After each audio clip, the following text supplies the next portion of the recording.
Greetings everyone. Welcome to my first ever review for Dragon Ball Super, where today I will be reviewing episode 16. Now, pretty much this episode was of a comical kind of effect episode, much like that Boy 15. Anyway, we start things off with the Kais. They're mucking around back on their home planet, and they're sensing that planets are being destroyed all over by some mysterious being. Could it be Beerus? No, Beerus should be sleeping. It could be Champa. Anyway, we move on to Kakarot's place, and he's still farming, working, plowing the field, while taking a nap. Surprise, surprise. He's lucky not to get into accidents. So his best buddy Krillin comes on by and reminiscing of old times, wanting to see just how far Kakarot has improved, stronger he's become. He actually wants Kakarot just full on smacking. And Kakarot goes, "It's gonna really hurt." But Krillin's like, no, just bring it on. Come on. Krillin powers up, and Kakarot also powers up a little bit. Of course, he has to hold back or he'll kill the poor bugger. And he falls on whacking. And Krillin just goes plowing through trees, the fields, well, even through a couple's house. Kakarot uses instant transmission to try to catch him. And he couldn't even do that, so poor Krillin smack onto the rock and he's down for the count. So Kakarot takes him back to his house where his wife 18 goes to treat his wounds. And Kakarot returns back onto the field. He's had enough, sick of working, so he decides to power up into a Super Saiyan and training he's going to do. Now here's where it gets interesting. We cut down to Vegeta. If you see F15, you see that he's standing on the cliff trying to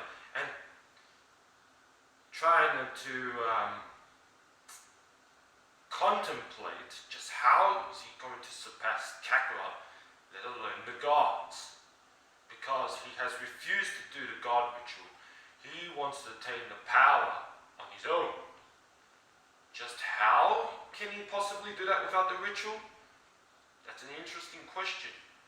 And quite possibly, a theory I speculate, and amongst other theories that people have come up with, that throughout the ritual itself, Vegeta somehow absorbed some godly ki.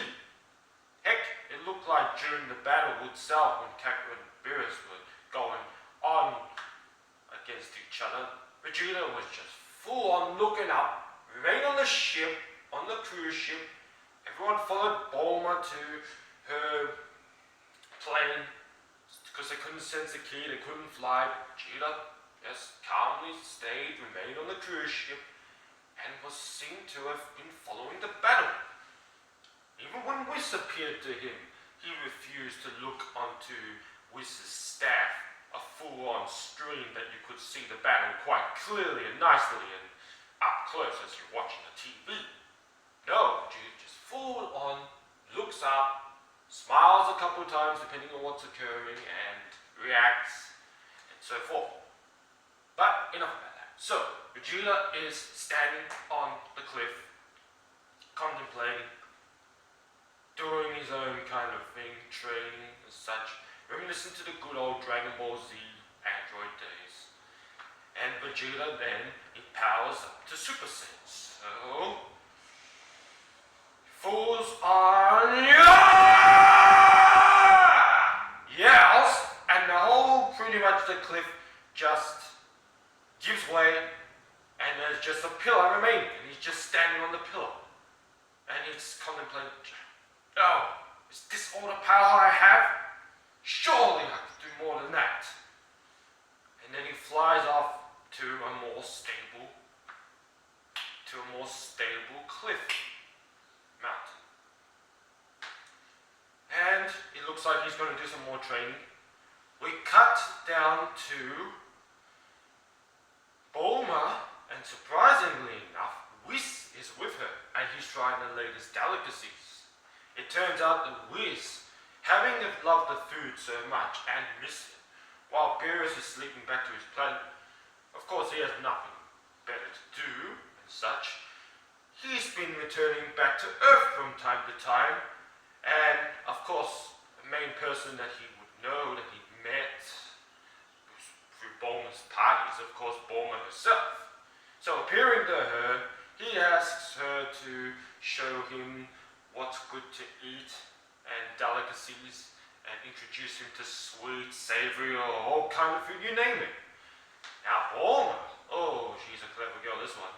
She takes advantage of this fact, and she shows him all the foods and lets him try this and that, and at the same time tries to become friends with him. For a reason that if the Earth was ever threatened by Beerus again, that Whis would not only protect her, but Trunks and her family as well. Yes. And Whis says, yeah, we're friends, and we'll see what happens if the time comes.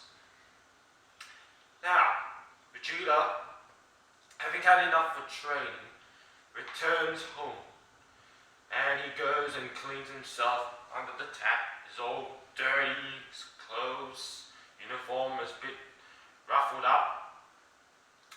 And so Bulma sees him, and she's surprised to see him home so early, apparently. And Vegeta's just usual, barely acknowledging her, about to walk off. And then all of a sudden he notices Whis. Turns around, he's like, Whis, what the heck are you doing here? And Bulma explained that Whis has been coming from time to time, and Bulma's been showing him around, especially when it comes to food.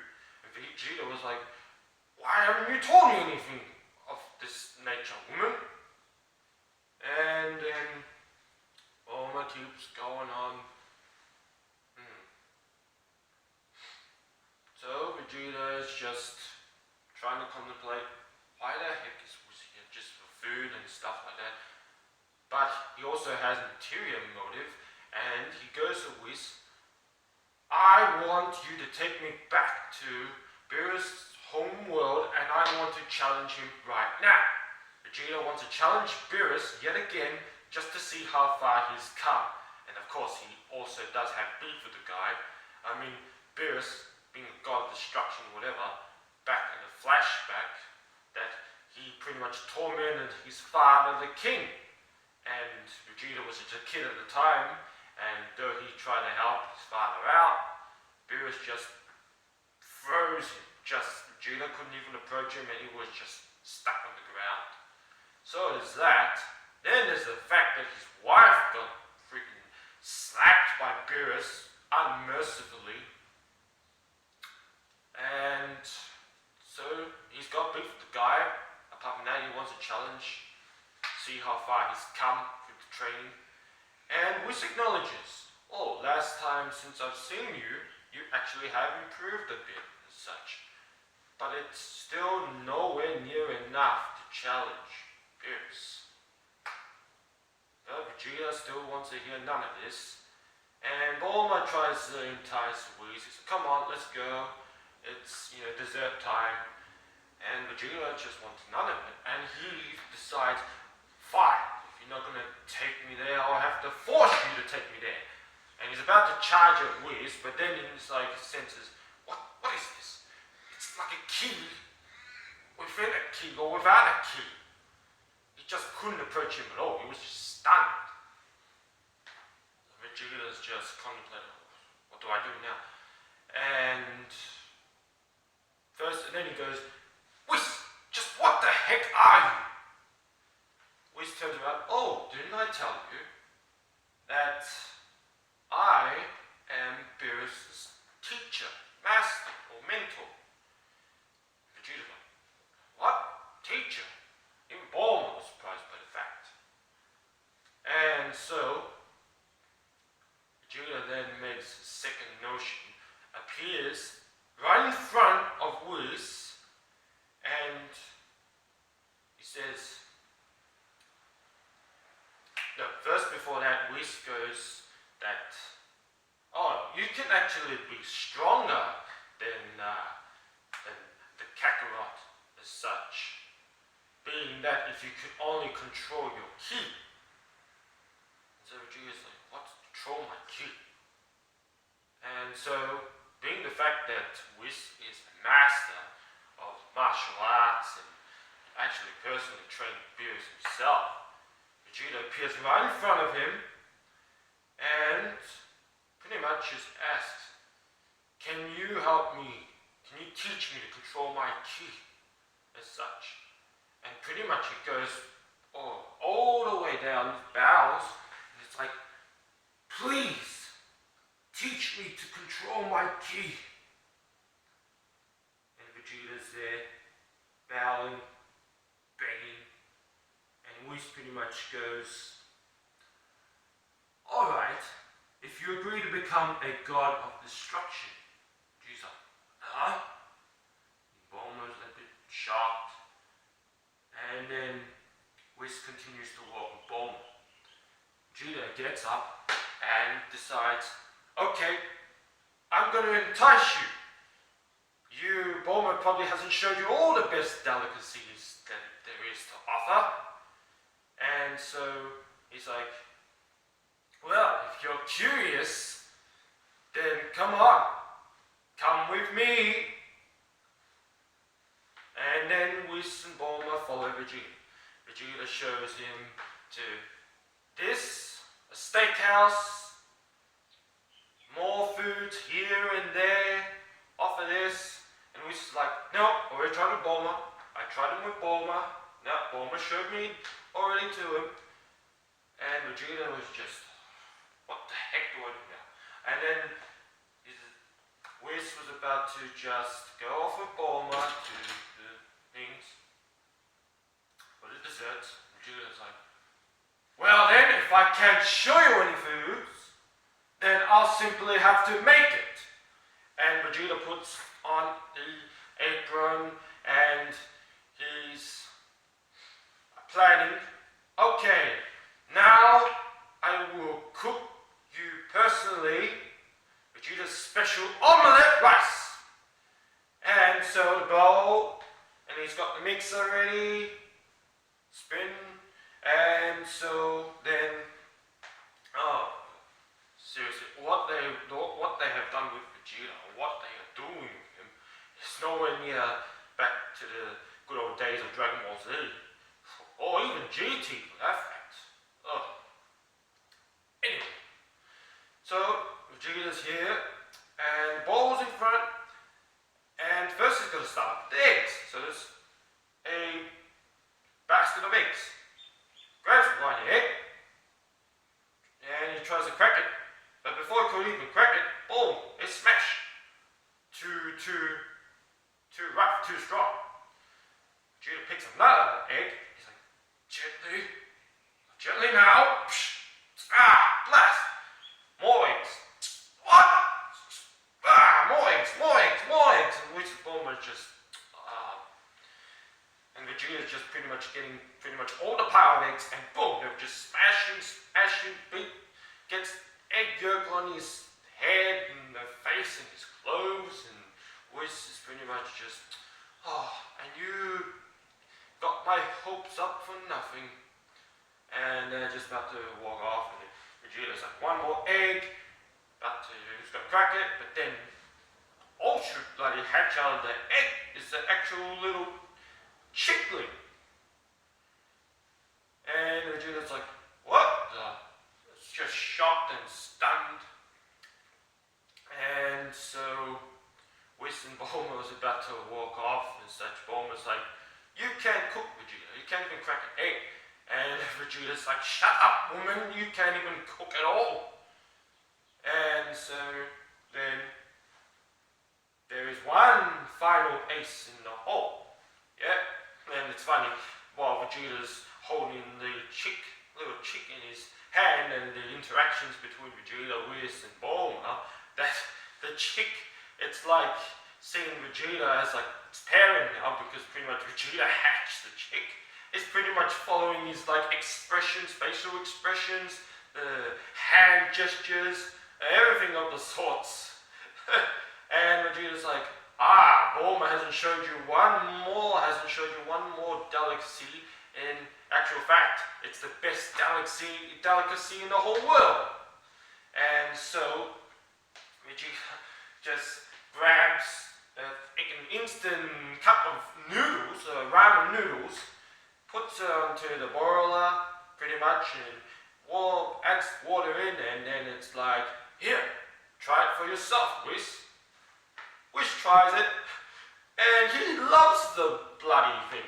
It's just instant noodle ramen, easy to make, and he loves it. And Bulma's like, Vegeta, that was my trump card, I was saving that. And Vegeta was just, yes, I did it. And Whis is just all satisfied, and then pretty much accepts Vegeta as his pupil. And so Vegeta goes off with Whis, and there's one more little surprise. That apparently, because Vegeta's uniform and clothes are all buttoned up, that Bulma made him a special sort of new armor outfit. So if you've seen Resurrection F, Vegeta is now already sporting the black undershirt garment and such in the new armor. And all because Bulma says, look at your clothes, your uniform is all ruffled up and dirty, I don't want you to go training in the universe and be an embarrassment to our family now.